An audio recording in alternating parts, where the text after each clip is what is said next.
ഇനി നമുക്ക് വന്ന കാര്യങ്ങളിലേക്ക് കടക്കാം. താങ്കൾ സംശയിക്കുന്നുണ്ടോ അങ്ങനെ ഒരു ആസൂത്രിതമായ നീക്കം ഇതിന് പിന്നിൽ?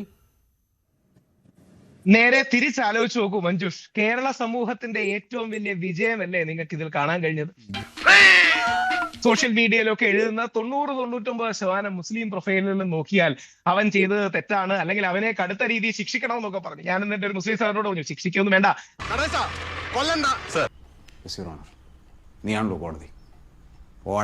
അവൻ ഓൾറെഡി നിയമ നടപടി നേരിടണം, പക്ഷേ ഒരുപക്ഷെ ബോധപൂർവം ചെയ്തതായിരിക്കില്ല. അപ്പോ കേരളത്തിന്റെ വിജയം ബോധപൂർവം അല്ലെങ്കിൽ ഇവന്റെ ബോധം എവിടെയാണ് രാഹുൽ കിടക്കുന്നത്? എന്ത് ബോധമാണിത്? എന്ത് ബോധപൂർവമല്ല എന്ന് പറഞ്ഞു കഴിഞ്ഞാൽ എങ്ങനെ നിങ്ങൾക്ക് ഇത് പറയാൻ തോന്നുന്നു? എടാ, നീ ശരിക്കും മണ്ടനാണോ അതോ മണ്ടനെ പോലെ അഭിനയിക്കാണോ? ശരിക്കും മണ്ടനാണ് സാർ. എങ്ങനെയാണ് നിങ്ങൾക്ക് ഇത് പറയാൻ തോന്നുന്നത് ബോധപൂർവമല്ല എന്ന്? ഇവിടെ ഒരു സാഹിത്യ സൃഷ്ടിയിലെ ഒരു വാക്ക് ഒരു കഥാപാത്രത്തിന്റെ ഉപയോഗിച്ചപ്പം ഒരു അധ്യാപകനെ റോഡിലിട്ട് വെട്ടിനുറുക്കിയ നാടാണിത്. നിങ്ങൾ എന്താ ബോധമില്ലാഞ്ഞിട്ടാന്ന് പറയുന്നത്? ബോധപൂർവമല്ല എന്ന് പറയുന്നത്? ഞാൻ മാത്രമല്ല, അവരെല്ലാവരും ഇത് യഥാർത്ഥത്തിൽ ബോധപൂർവമാണെന്ന് പറയാൻ ആഗ്രഹിക്കുന്നവർ ആ ഹിന്ദു മുസ്ലിം സ്പർദ്ധ നിലനിൽക്കണം എന്ന് ആഗ്രഹിക്കുന്നവരാ.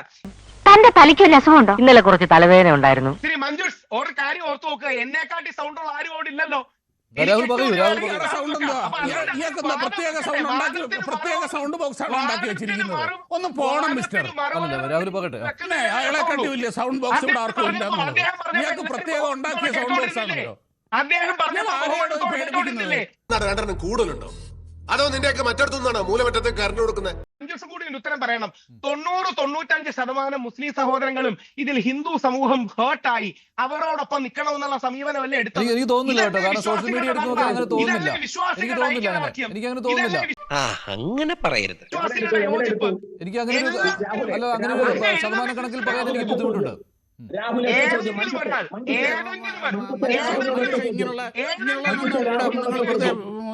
സ്പേസ് പോലും കൊടുക്കരുത് കേട്ടോ. കാര്യം ഇതുപോലുള്ളവരല്ല, ഇങ്ങനെയുള്ള വിഷജന്മങ്ങളാണ് ഈ നാടിന്റെ ശാപം എന്ന് പറയുന്നത്.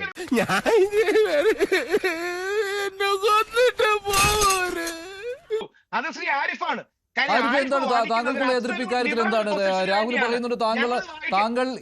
താങ്കൾ അനുകൂലിക്കുകയാണോ? ഇതൊരു അഭിപ്രായ സ്വാതന്ത്ര്യം എന്ന രീതിയിലാണോ താങ്കൾ കാണുന്നത്?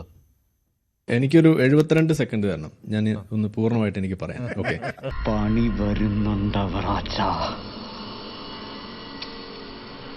ഒറ്റയടിക്ക് മതനിന്ദ ആകാമെന്ന് പറയുന്നു. ഇതാണ് ക്ലാസ് എന്നാണ് രാഹുൽ പറയുന്നത്. എനിക്കതാണ് മനസ്സിലായത്. ക്ലിയർ ആയിട്ട് പറഞ്ഞുതരാം. അതായത് കേട്ടോ, ഇവിടെ നമ്മൾ ഫേസ് ചെയ്യുന്ന പ്രശ്നം ഈ ഇസ്ലാമൈസേഷൻ ഓഫ് പൊളിറ്റിക്സ്. അത് ലോകത്ത് എല്ലായിടത്തും ഫേസ് ചെയ്യുന്ന ഒരു പ്രോബ്ലമാണ്. ഈ പറയുന്ന ജിഹാദിസം കടന്നു വരുന്നു എന്ന് പറയുന്നത്. അതിനെ തടുക്കാൻ നമ്മൾ എന്ത് ചെയ്യണം? മതനിന്ദാ നിയമങ്ങൾ ഇല്ലായ്മ ചെയ്യണം. ആരോട് ഇതിങ്ങനെ എത്ര വട്ടം പറഞ്ഞു? അതെ, രാഹുൽ ഈശ്വർ വിശ്വാസിയായിരിക്കെ ഈ പറയുന്ന സംഗതി സത്യത്തിൽ ആർക്കാണ് അനുകൂലം? അത് ജിഹാദികൾക്കാണ് അനുകൂലം. അതാണ് ഇവിടുത്തെ പ്രശ്നം. ഞാൻ പറഞ്ഞുതരാം രാഹുൽ. ഇവിടെ RV ബാബുവാണ്, ഷാബുവാണിൽ എന്താ പറഞ്ഞത്?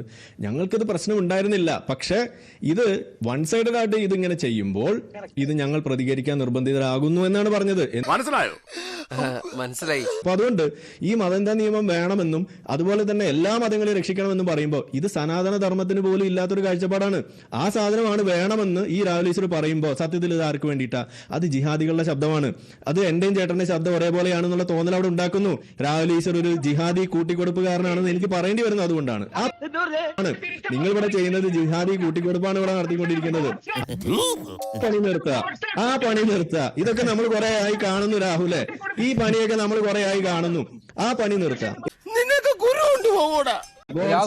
വളരെ ഗുരുതരമായ ആരോപണമാണ് താങ്കൾക്കെതിരെ. ആ ഇമേജിന്റെ മോശം പ്രതിച്ഛായ വീണ്ടും അത് കൂട്ടിക്കൊടുപ്പ് തന്നെയാണ്. അത് കൂട്ടിക്കൊടുപ്പ് തന്നെയാണ്. ഞാൻ കുടുങ്ങി ചാർലി, ശരിക്കും കുടി. ഒന്ന് ഹിന്ദുത്വ കൂട്ടിക്കൊടുപ്പാണെങ്കിൽ ഇവിടെ രാഹുൽ ഈശ്വർ ചെയ്തുകൊണ്ടിരിക്കുന്നത് ജിഹാദി കൂട്ടിക്കൊടുപ്പാണ്. അത്ര വ്യത്യാസമുള്ളൂ.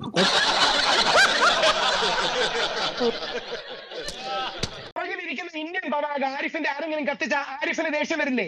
അത് ആരിഫിന് കുരുമുട്ടുന്നതാണോ? ആരിഫ് എന്ന ഇന്ത്യക്കാരന് തോന്നുന്ന ഇന്ത്യയോടുള്ള സ്നേഹമല്ലേ? നമ്മുടെ ഭരണഘടന ആരെങ്കിലും കത്തിച്ചാൽ നമുക്ക് അവരോട് ക്ഷമിക്കാൻ പറ്റുമോ? എന്റെ പൊന്ന് രാഹുൽ, നീ ഒന്നും പണയണ്ട. ഇനി മഞ്ജുഷ് തിരിച്ചുള്ള മറുപടി. ആരിഫ് ഇങ്ങോട്ട് ആക്രമിച്ച് സംസാരിച്ചാൽ ഇരട്ടി ആക്രമിച്ച് സംസാരിക്കാൻ എനിക്കറിയാം. പക്ഷെ ആരിഫ് പറഞ്ഞാൽ ഒരു പോയിന്റ് ഉണ്ട്. ആരിഫ് പറഞ്ഞാലേ പോയിന്റ് ആരിഫിന്റെ ലിബറൽ പൊസിഷനാണ്. കൺസർവേറ്റീവ് പൊസിഷൻ മറ്റൊന്നുണ്ട്. ആ കൺസർവേറ്റീവ് പൊസിഷൻ എന്ന് പറഞ്ഞാൽ എന്താ? ഞങ്ങൾ ഹിന്ദുക്കൾക്ക് മതവികാരമില്ലേ? ഹിന്ദുക്കൾക്ക് ഈശ്വര വിശ്വാസമില്ലേ? നാളെ അയ്യപ്പനെയോ ഉണ്ടെന്നും അത് പൊട്ടാനുള്ള അവകാശം ഉണ്ടെന്നാണ് ഞാൻ പറയണത്. കുരു ഉണ്ടെന്നും ആ കുരു പൊട്ടി ഒലിച്ച് പഴുക്കാനുള്ള അവകാശം ഉണ്ടെന്നാണ് ഞാൻ പറഞ്ഞത്. രാഹുലെ, ഇത്ര ബുദ്ധിയില്ലാത്തൊരു മനുഷ്യൻ എങ്ങനെ പഠിപ്പിച്ചെടുക്കാനാ? ഞാൻ പോയി വരട്ടെ മക്കളെ. 2-ാം തീയതി വരാം. ഏത് മാസം? എല്ലാ മാസവും 2-ാം തീയതി ഉണ്ടല്ലോ.